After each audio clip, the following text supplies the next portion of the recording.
สวัสดีค่ะ วันนี้เรามาทำลูกบอลคริสต์มาสเป็นการนำฝาขวดน้ำนำมาดัดแปลงทำเป็นเหรียญโปรยทาน ซึ่งมี3สี ก็คือสีแดง สีเขียว และสีทอง วันนี้เราจะนำสีแดงกับสีทองมารวมกัน ก่อนที่จะเข้าไปรับชม ฝากเพื่อนๆ กดไลค์ กดแชร์ กดติดตาม กดกระดิ่ง เพื่อจะได้ไม่พลาดในคลิปต่อไป อุปกรณ์มีดังนี้ ริบบิ้นตาระฆังเบอร์ 2 สีทอง 4 เส้น ยาว 67 เซนติเมตร สติกเกอร์สีแดง 8 เส้น ยาว 10 เซนติเมตร ฝาขวดน้ำ 1 อัน ไหมพรมสีแดงเส้นใหญ่ ยาว 70 เซนติเมตร ดิ้นทอง ยาว 40 เซนติเมตร เหรียญ แหนบ กรรไกร และเทปใส นำฝาขวดน้ำนำมาดัดให้อยู่ในรูปปกติก่อน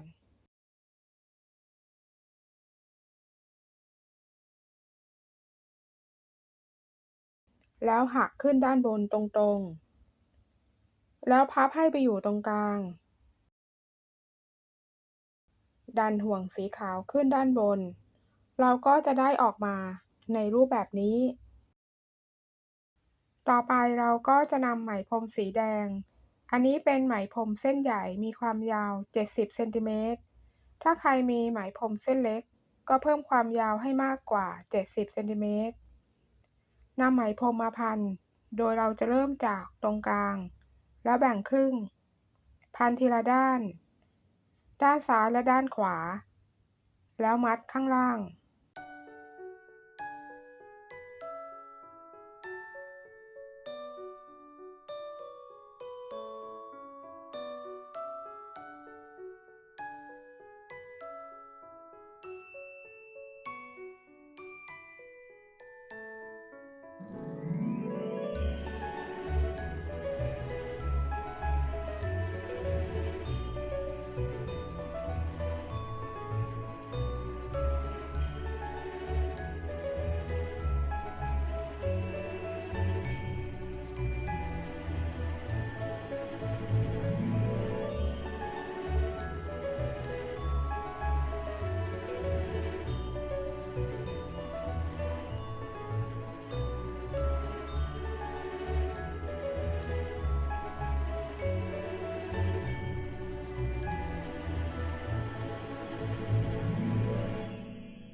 แล้วนำดิ้นทองมาพันทับไหมพรม โดยแบ่งครึ่ง พันจากด้านบน พั พันทีละด้าน ด้านซ้ายและด้านขวา แล้วมัดด้านล่าง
แล้วเราก็จะใช้ไหมพรม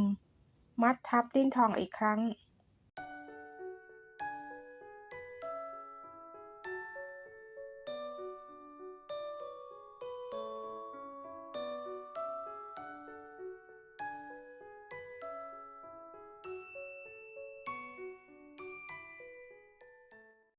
ตัดไหมพรมที่เหลือออก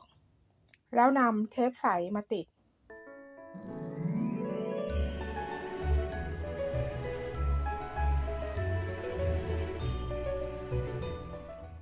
ก็จะได้ออกมาในรูปแบบนี้ นำริบบิ้นสีทอง4เส้น ยาว67เซนติเมตร พับให้ห่างกัน3เซนติเมตร โดยให้ด้านยาวกว่าอยู่ด้านบน จับริบบิ้นเส้นที่1เส้นที่2คล้องเส้นที่1เส้นที่3คล้องเส้นที่2เส้นที่4สอดเข้าไปในเส้นที่1แล้วคล้องเส้นที่3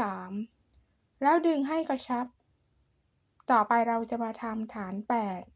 8 จับริบบิ้นพับทะแยงมุมทั้ง4เส้น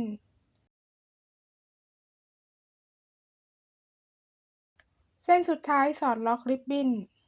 ต่อไปเราจะมาทำบน4ล่าง4 จับริบบิ้นเส้นที่1เส้นที่2ทับเส้นที่1เส้นที่3ทับเส้นที่2เส้นที่4ทับเส้นที่3แบบนี้ก็คือบน4ล่าง4นะคะ จับริบบิ้นเส้นที่1วางลง จับเส้นด้านล่างขึ้นมาด้านบน เส้นที่2วางลง เส้นล่างขึ้นบน เส้นที่3วางลง เส้นล่างขึ้นบน เส้นที่4วางลง เส้นล่างขึ้นบน เส้นที่5วางลง เส้นที่6สอดเข้าไปในช่องที่1เส้นที่7สอดในช่องที่1ออกช่องที่2เส้นที่8สอดในช่องที่1ช่องที่2ออกช่องที่3แล้วดันริบบิ้นเข้าหากันตรงกลาง จับริบบิ้นด้านข้างขึ้นมา แล้วนำฝาที่เราพันไหมพรมแล้ว ใส่เข้าไปด้านข้าง โดยให้ห่วงสีแดง สอดขึ้นตรงกลาง แล้วดึงริบบิ้นให้กระชับ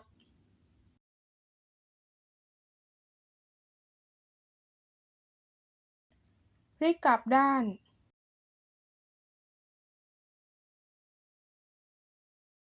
เราจะข้าม4เส้น เส้นที่1ข้าม4เส้น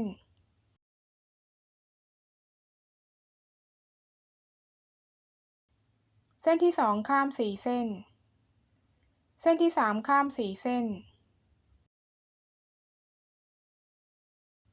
เส้นที่4ข้าม4เส้นเส้นที่5เราจะสอดลงไปในช่องที่5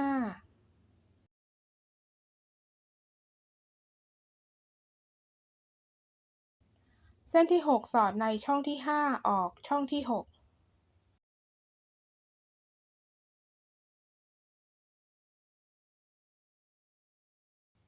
เส้นที่7สอดในช่องที่5ช่องที่6ออกช่องที่7เส้นที่8สอดในช่องที่5ช่องที่6ช่องที่7ออกในช่องที่8แล้วดึงให้กระชับ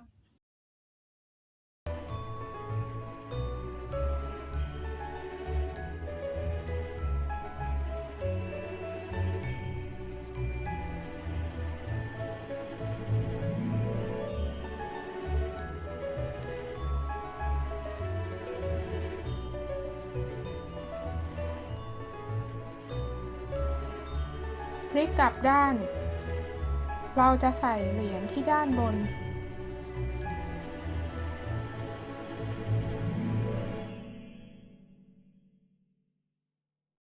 แล้วดึงให้กระชับอีกครั้ง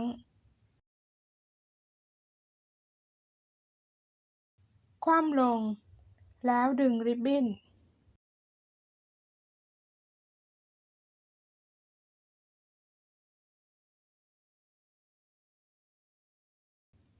นำสติกเกอร์สีแดงมาติด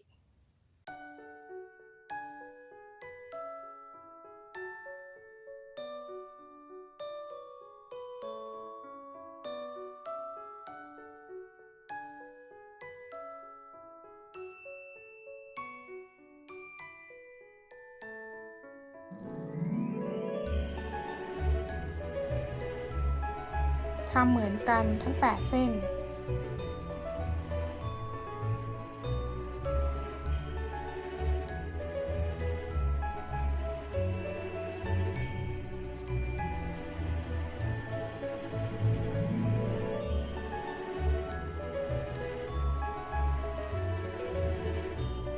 เมื่อเราติดสติกเกอร์เสร็จแล้วเราก็จะดึงริบบิ้นให้กระชับอีกครั้งหนึ่ง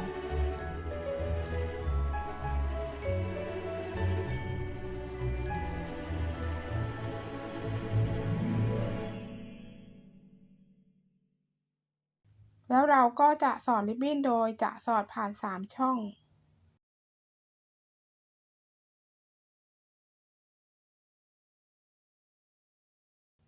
ทำให้ครบทั้ง8เส้นแล้วดึงให้กระชับ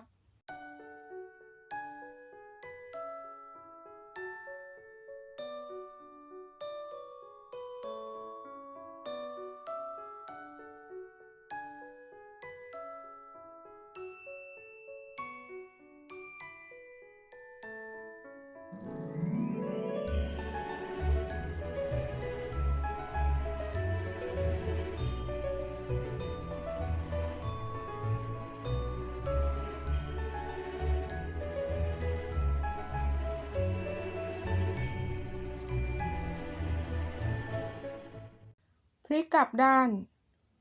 สอดริบบิ้นโดยเราจะสอดผ่าน4ช่องนับจากทางด้านซ้ายนะคะต่อไปจับเส้นทางซ้ายทำให้ครบทั้งหมด8เส้น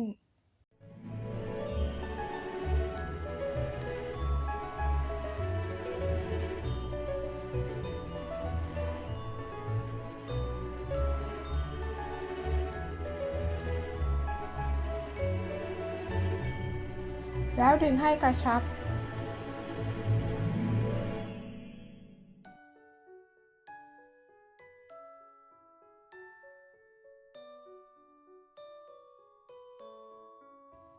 ตัดริบบิ้นที่เหลือออก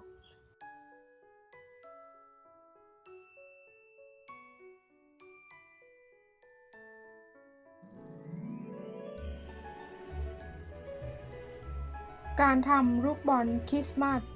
เป็นการ DIY เรานำฝาขวดน้ำนำกลับมาใช้ใหม่ในรูปแบบของเหรียญโปรยทาน